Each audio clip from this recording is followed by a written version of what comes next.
arts, culture, and entertainment in the Coachella Valley. This is The Desert Scene with Bonnie G. from the Mutual Broadcasting System. Here's Bonnie. And welcome to The Desert Scene. Very happy to have you with us today. And very happy to welcome to the show Jason Mannino, who is in the cast of Let It Rain, the latest production at Script to Stage to Screen on January 26th and 27th. Hi, Jason. Did I pronounce your last name correctly? I hope. Yes, oh, good. You did. Hello. Excellent. So, Let It Rain. Tell us about this play.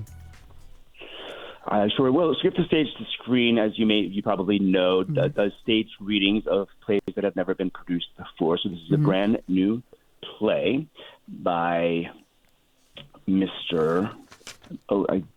Ed Friedman. I'm looking. Ed Friedman. I almost forgot. Okay. Yes. Okay. Yes. It takes place in the Midwest. It takes place in Waterloo, Iowa, and this man returns home to be the principal of the high school there, where after a career in theater in Chicago and becoming an educator. He becomes a teacher and then moves on to become this principal, and he spends a lot of time looking for balance. It's very close to home for me as an actor. I've spent a lot of time looking at my full-time career and how to balance a career with my lifelong love affair with theater. And in this play, which also takes place in a church, much like Script to Stage to Screen does all their productions, it's a community theater coming together to put on a production of The Rainmaker. And the stakes are high because if the production doesn't do well, then there's a good chance the theater will close. And they have been struggling. They've been struggling to get people out to auditions and into the audience. So it speaks to a lot of community theaters deal with what to do and how to attract an audience and what kind of interesting material to put on. And challenges that come up in the process. And do you play? You're playing this gentleman that comes back and after the career and puts on the play. You're the director. Yes. Okay. Yeah, I'm essentially the principal of the high school and the director of the play within the play. Let It Rain and The Rainmaker. And I'm looking at the cast list. I have a couple people I know. Linda Cook and Larry Dykman I've worked with before. Tim Rathke I worked with before years and years ago in Best Little Whorehouse in Texas. Don't know the right. Jonathan Brett, Kai Brothers, Frank Catale. Am I pronouncing that correctly? Kevin Hales, yourself, and Lauren Nile. And directed by Hal O'Connell, is a buddy of mine. So is this your first foray with Script to Stage to Screen? This would be my first foray with Script to Stage to Screen, yes. And my first foray in doing a reading and a stage reading, which is why part of why I wanted to do it. Yeah. So tell us a little bit about your early career. Are you a desert native? Were you based in L.A. or have you always been acting? Tell us a little bit about how you got to where you are now. When I was young, my passion was theater. I studied theater in college, and then much like Ernie in this play, I kind of left it, took on another career. I have a corporate career as well, but all along had maintained a love affair with theater. I like to say it's the lifelong love affair. It's the love affair of my life. But for 2+ decades, I was not on a stage. The only way that I participated in theater for 2+ decades was as an audience member and as a writer. I do reviews as well. Then when I moved to the desert 3 years ago, I fell back into singing and sang with Modern Men, one of the gay men's choruses here, and then Acapella, which is a 16 men's select ensemble. And then from that led to being referred to an audition for a West Coast premiere of an opera that I did in fall of 2022, and I've not stopped acting since. So. Excellent. So you said you write reviews. I write reviews also. Was that in L.A. or where do you write reviews? Or I wrote for Huffington Post for a while. Oh, okay. And I now contribute to an on-site blog website that has a lot of coverage all over the country in major markets and smaller markets called stageandcinema.com. So I contribute there as well. Excellent. And how would you describe yourself as an actor? What types of roles do you look for? That's a really great question. It's interesting because I said that I hadn't acted for 2+ decades, and coming back after 2 decades, I had to take a step back and realize, wait a minute, there's a lot of time has passed. You're not right for the roles you once coveted. Like I wouldn't be if there was an audition for the Fantastics tomorrow. 20 years ago, I would have auditioned for Matt. Right. now I'd be lucky if I'm at the right age range to play El Gallo. Yeah, yeah.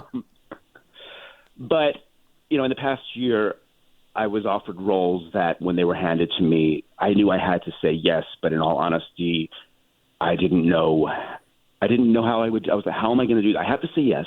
I have to play Oscar Wilde in Gross Indecency. How am I going to do this? And I did.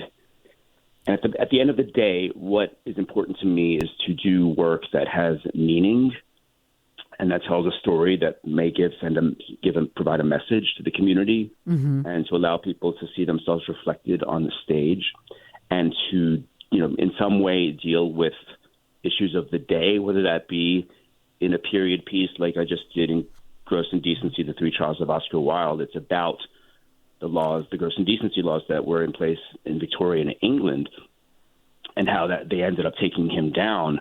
But in so many ways, it's still relevant today in terms of what's going on in this country, in places like Florida and all over the country, really, the new laws that are going on the books. Absolutely. Books. Yeah. Things of that nature. So that's important to me. Yeah. When I started acting really about a year and a half ago now, I started getting a lot of offers. And I said yes to a lot because I didn't know what else would be coming down the road, and realizing that I had to take a step back and be a little more discerning because I was overcommitting. And that's, again, one of my key criteria is what speaks to you, what has meaning for you. Yes. Yeah, absolutely. A couple things. First of all, Gross Indecency, I saw that. It was fabulous, and you were fabulous. Wonderful show. Wonderful show, by the way. Yeah, the picking and choosing and what speaks to you, not overcommitting, and balance, all of those things. Yes, I agree with all that. I've always thought that, I'm speaking here in the desert 25 years or whatever, but I've always I've wondered about people who do play after play after play after play after play. I mean, it's nice to have people want to cast you, but for me, I think it's good to take some time off in between so you have some life experience, so you have something to bring to your performance. 100%. I agree. Absolutely. It's like if you're always in the theater, you need to be out and learning and interacting, and Exactly. Absolutely all the time. Yeah.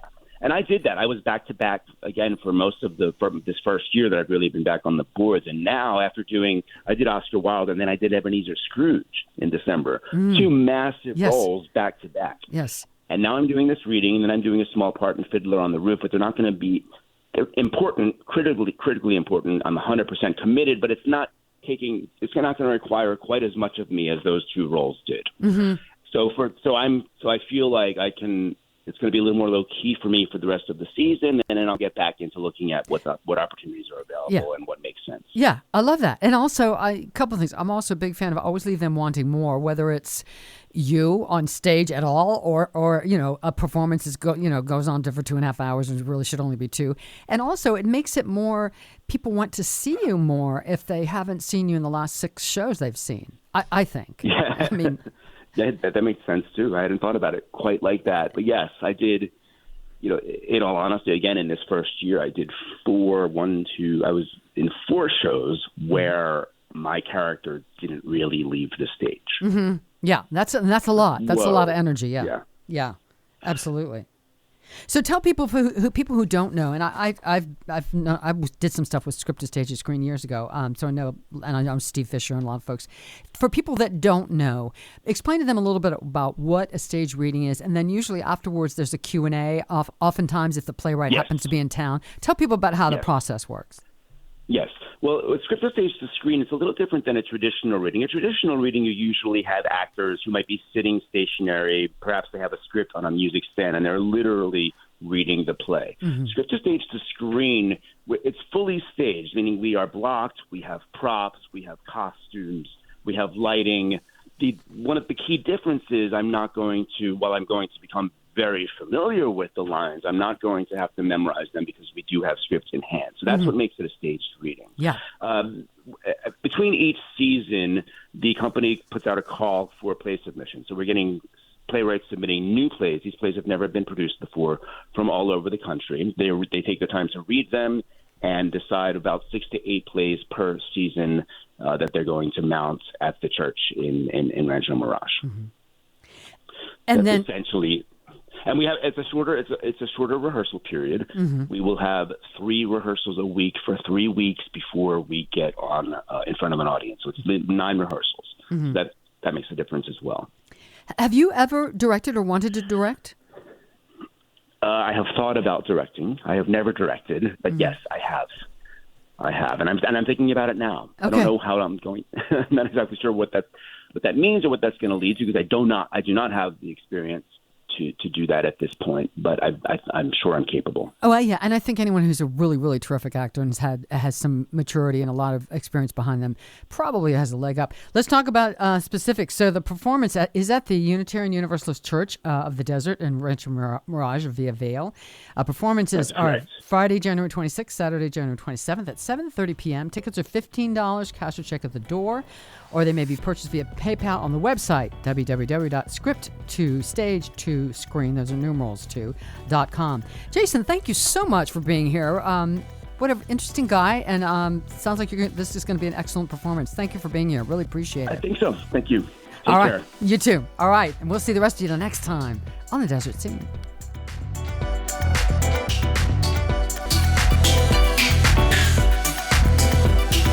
This program was produced by the Mutual Broadcasting System.